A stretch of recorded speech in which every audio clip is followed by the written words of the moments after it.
5월 25일 목요일 가정예배를 하나님 앞에 올려드리도록 하겠습니다. 다 같이 사도신경으로 신앙을 고백하도록 하겠습니다. 나는 전능하신 아버지 하나님, 천지의 창조주를 믿습니다. 나는 그의 유일하신 아들 우리 주 예수 그리스도를 믿습니다. 그는 성령으로 잉태되어 동정녀 마리아에게서 나시고 본디오 빌라도에게 고난을 받아 십자가에 못 박혀 죽으시고 장사된 지 사흘 만에 죽은 자 가운데서 다시 살아나셨으며 하늘에 오르시어 전능하신 아버지 하나님 우편에 앉아 계시다가 거기로부터 살아있는 자와 죽은 자를 심판하러 오십니다. 나는 성령을 믿으며 거룩한 공교회와 성도의 교제와 죄를 용서받는 것과 몸의 부활과 영생을 믿습니다. 아멘. 복음성가 주의 보좌로 나아갈 때를 함께 불러보도록 하겠습니다. 주의 보좌로 나아갈 때에 나 여전히 부족하다.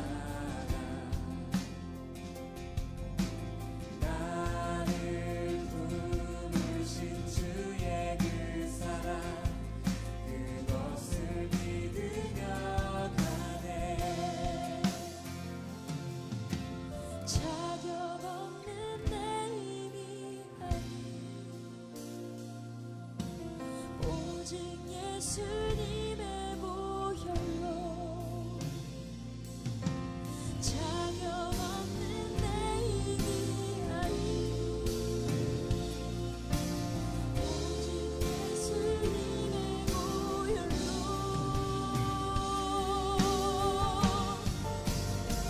십자가의 보혈 완전하신 사랑 힘입어 나갑니다.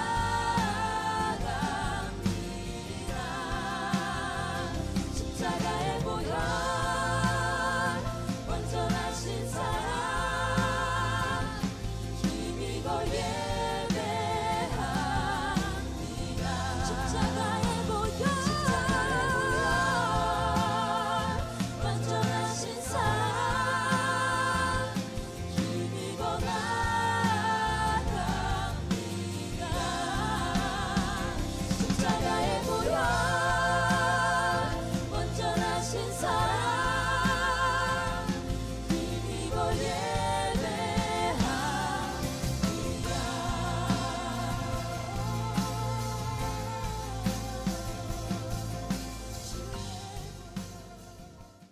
오늘 우리 가정에게 허락하신 하나님의 말씀은 민수기 35장 25절의 말씀입니다.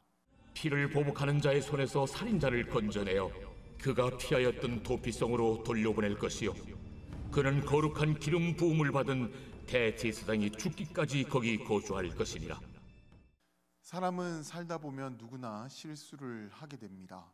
그런데 그 실수가 너무 큰 반향을 일으켜서 개인이 수습할 수 없는 그런 큰 사건으로 번져갈 수도 있는데, 예를 들자면 나무꾼이 나무를 하고 있는데 그 도끼로 나무를 내리쳤는데 그 순간 그 도끼의 자루가 부러지면서 이 도끼의 날이 옆에 있던 사람에게 날아가서 그 사람을 죽게 만들었다라고 해봅시다. 분명히 사람은 고의로 그 사람을 죽인 것이 아닙니다. 분명 실수입니다. 그렇지만 그는 사람을 죽인 것이기 때문에 죽은 사람들의 가족들에게는 가해자가 되는 것이죠. 그래서 보복하고 싶은 그런 마음이 들 것입니다. 이럴 때 율법은 어떤 규정을 내리고 있을까요? 오늘 본문을 보게 되면 고의로 사람을 죽인 경우가 아니라고 한다면 그 사람이 피할 수 있는 그 길을 마련해주고 있는데, 그것은 바로 이 사람이 빨리 도피성으로 피해 들어가는 것입니다. 도피성은 요단강을 기준으로 해서 좌쪽으로 3개, 우로 3개가 있었습니다.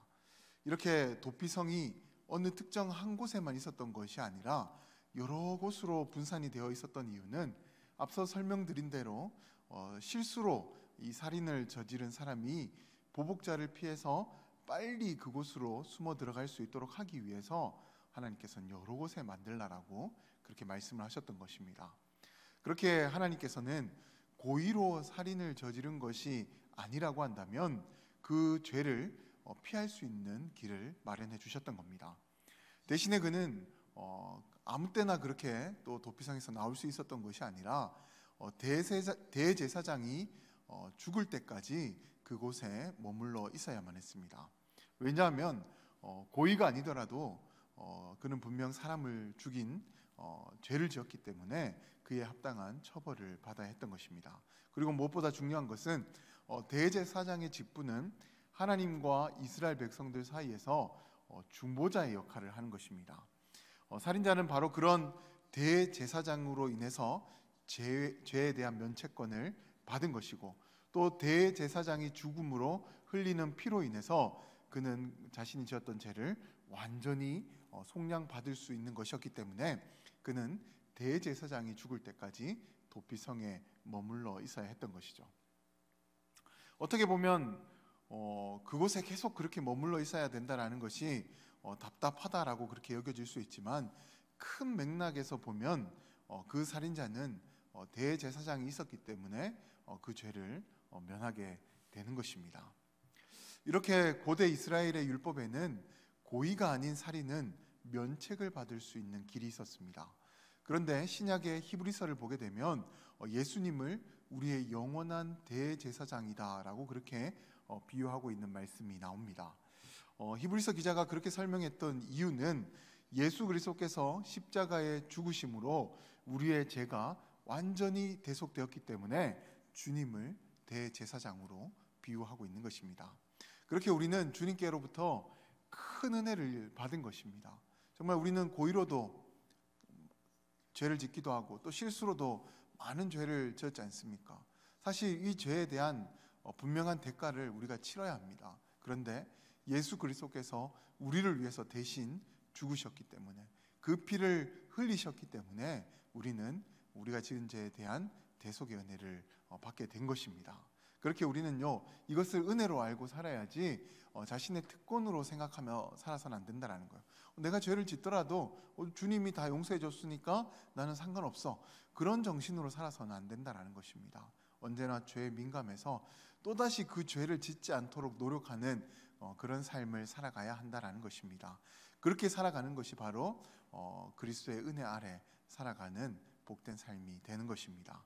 아무쪼록 우리 모두는 주님의 그 놀라우신 대속의 은혜를 늘 기억하면서 죄와는 멀어지고 죄와는 피 흘리기까지 싸우며 의롭게 살아갈 수 있기를 결단하는 모든 분들이 되시기를 주님의 이름으로 간절히 축원드립니다.